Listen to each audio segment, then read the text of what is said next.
Գիրք Հայտնություն, գլուխ 14։ Եվ տեսա, և ահա գառը կանգնած էր Սիոն սարի վրա, և նրա հետ 144,000 հոգիքը, որ նրա անունը և նրա հոր անունը գրած ունեին իրենց ճակատների վրա։ Եվ ձայն լսեցի երկնքիցը, շատ ջրերի ձայնի պես, և մեծ որոտմունքների ձայնի պես, և քնարածողների ձայնի պես լսեցի, որ իրանց քնարները ածում էին, և երգում էին մի նոր երգ աթոռի առաջին և 4 կենդանիների առաջին և երեցների առաջին։ Եվ ոչով չէր կարող ուսանել այն երգը, բացի այն 144,000-ներից, որ երկրից փրկվել էին։ Սրանք են, որ կանանց հետ չխառնակվեցան, որովհետև կույս են։ Սրանք են, որ գառի ետևից գնում են, ուր որ նա գնա։ Սրանք փրկվեցան մարդկանցից Աստծուն և գառին իբրև երեխայրի։ Եվ նրանց բերանումը նենգություն չգտնվեցավ, որովհետև անարատ են Աստծո աթոռի առաջին։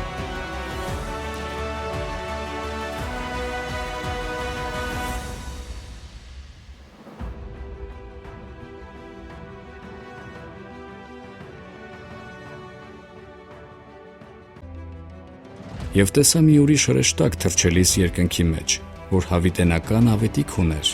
որ ավետարաններ երկրի վրա բնակողներին և ամեն ազգի և ցեղի և լեզվի և ժողովրդի։ Եվ մեծ ձայնով ասում էր. «Վախեցեք Աստվածանից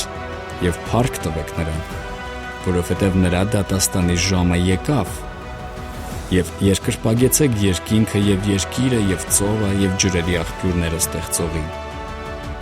Եվ մի ուրիշ հրեշտակ եկավ նրա ետևից ասելով. «Ընկավ, ընկավ, Բաբիլոն մեծ քաղաքը, որովհետև իր պոռնկության բարկության գինուցը խմեցրեց բոլոր ազգերին»։ Եվ մի երրորդ հրեշտակ եկավ նրանց ետևից մեծ ձայնով ասելով. «Ով որ երկրպագություն է անում գազանին և նրա պատկերին և դրոշմ ընդունում իր ճակատի կամ իր աջ ձեռքի վրա, այնպիսին Աստծո սրտմտության գինուցը պիտի խմե, որ անխառնացված է նրա բարկության բաժակի մեջ, և պիտի տանջվի կրակի և ծծմբի մեջ սուրբ հրեշտակների և գառի առաջին։ Եվ նրանց տանջանքի ծուխը վեր է ելնում հավիտյանս հավիտենից, և հանգիստ չունին ցերեկ և գիշեր նրանք, որ երկրպագեցին գազանին և նրա պատկերին, և ով որ էլ ընդունում է նրա անունի դրոշմը։ Այստեղ է սուրբերի համբերությունը, այստեղ են Աստծո պատվիրանքները և Հիսուսի հավատքը պահողները»։ Եվ երկնքից մի ձայն լսեցի, որ ասում էր ինձ. «Գրիր. երանելի են այն մեռելները, որ Տերունն են ննջում այսուհետև։ Այո,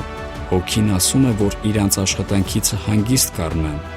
և նրանց գործերը գնում են նրանց ետևից։ Եվ տեսա, և ահա մի սպիտակ ամպ,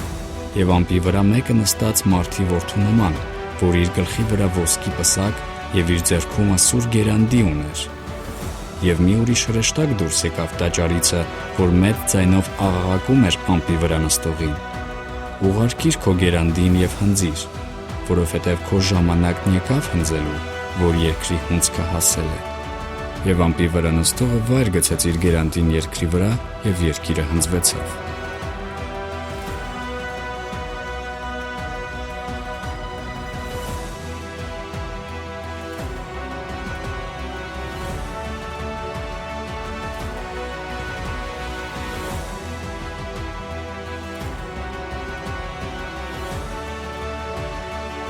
Եվ մի ուրիշ հրեշտակ դուրս եկավ տաճարիցը, որ երկնքում է, որ սա էլ սուր գերանդի ուներ։